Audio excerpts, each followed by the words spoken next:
नमस्कार, मैं हूँ रीमा सिंह। आप देख रहे हैं मेरे साथ नेशन वन। अतुल सुभाष की मौत का जो मामला है वो और ज्यादा गहराता जा रहा है। इसमें कई सारे सवाल भी खड़े हो गए हैं कि क्या ये जुडिशल की वजह से या फिर कानून की वजह से या भ्रष्ट सिस्टम की वजह से अतुल ने अपनी जान ले ली है। और यहाँ पर आज हम चर्चा इसी विषय पर करेंगे और जो हमारे साथ आज मौजूद है वो है रोहित ख्याली जी, जो 10 सालों से ज्यादा प्रैक्टिसिंग एडवोकेट है और उत्तराखंड हाई कोर्ट में वो एक सरकारी वकील भी रह चुके हैं।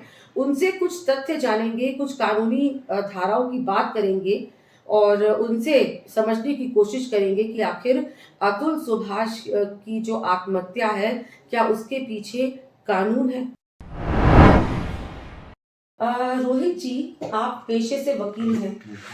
अतुल सुभाष की मौत का जो मामला है वो आपको सारा पता है। 24 पन्नों का सुसाइड नोट और 1.5 घंटे की वीडियो, सिस्टम पर कई सारे सवाल। एज ए लॉयर आप इसे कैसे देखते हैं? देखिए, मेरे 10 साल के करियर में हमने बहुत तरीके के ऐसे मुकदमे देखे हैं और ये जो घटना है बहुत ही दुखदाई है, पर पूरी तरह से सिस्टम को उसके लिए उसको ब्लेम करना सही नहीं रहेगा।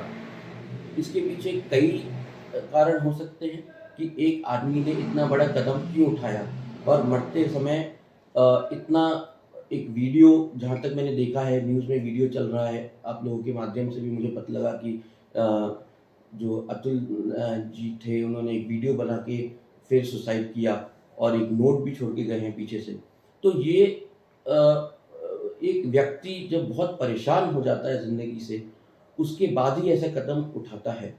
इसके पीछे कई कारण हो सकते हैं। हम पूरी तरह से सिस्टम को या जुडिशरी को या किसी भी संस्था को इसके लिए ब्लेम नहीं कर सकते हैं और बिना ये जाने कि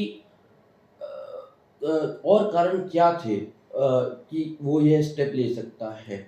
और ऐसा जिसका एक बीवी है, बच्चे हैं, पूरे घर वाले हैं, उनको अकेले छोड़ के और ऐसा दुखदाई कदम उठाना ये बहुत बड़ी बात है।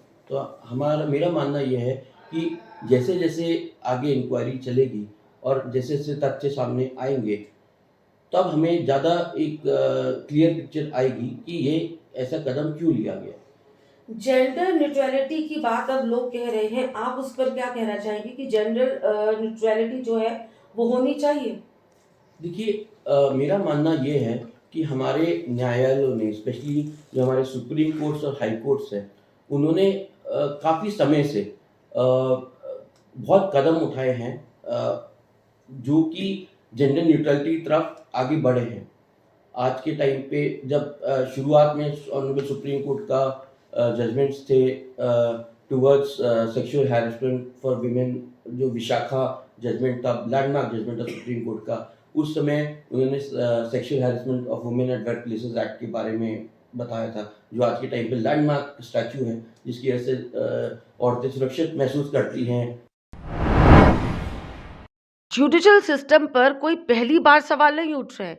आपको बताते कि इसी साल सितंबर के महीने में सुप्रीम कोर्ट ने भी माना है कि घरेलू हिंसा हो या फिर 498 हो, 498 ए हो, उसका मिसयूज किया गया है। आपका क्या टेक है सर? देखिए, ये कहना गलत नहीं है कि 498 का मिसयूज़ होता है, बल्कि कई सारे कानून हैं जिनका मिसयूज़ होता है, पर ये कानून ज़रूरी है। हम ये नहीं कह सकते कि आज के समय में भी विमेन के साथ डोमेस्टिक वायलेंस या फिर अब्यूज़ नहीं हो रहा है। पर हाँ, कई लेडीज़ हैं जो इसका मिसयूज़ करती हैं, बट इसकी वजह से पूरे सिस्टम को या पूरे कानून को गलत ठहराना सही नहीं रहेगा।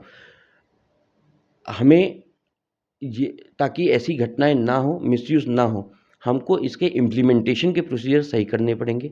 Honourable supreme court, high court ने अभी कई रीसेंट जजमेंट्स में कहा है कि पुलिस इन ऐसे मैट्रिमोनियल केसेस में अरेस्ट या फिर कोई भी कोर्सिव स्टेप लेने से पहले प्रायर इन्वेस्टिगेशन करेगी और तुरंत अरेस्ट नहीं करेगी।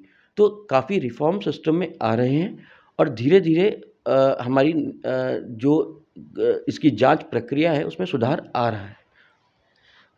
तो रोहित ध्यानी जी का कहना है कि जो जांच प्रक्रिया है उसमें सुधार आ रहा है, सिस्टम रिफॉर्म होगा, लेकिन अतुल सुभाष की तो जान चली गई और वो भी उन्होंने 1.5 घंटा अपनी बात रखी। सोचिए 24 पन्नों का सुसाइड नोट में उन्होंने अपनी आप बीती पर क्या कुछ कहा होगा। हम ये नहीं कह रहे हैं कि सब लड़कियां गलत हैं, लेकिन हम ये भी नहीं कह रहे हैं कि सब लड़कियां भी सही हैं, क्योंकि इस कानून का मिसयूज़ जो है वो हो रहा है और यहाँ पर जेंडर न्यूट्रलिटी की बात भी ज़रूर होनी चाहिए, ताकि अतुल सुभाष जैसा और कोई कदम ना उठा सके, क्योंकि अतुल सुभाष अपने पीछे कई कानूनी सवाल छोड़कर गए हैं लोगों के लिए, जिन पर सोचने की बेहद ज़रूरत है।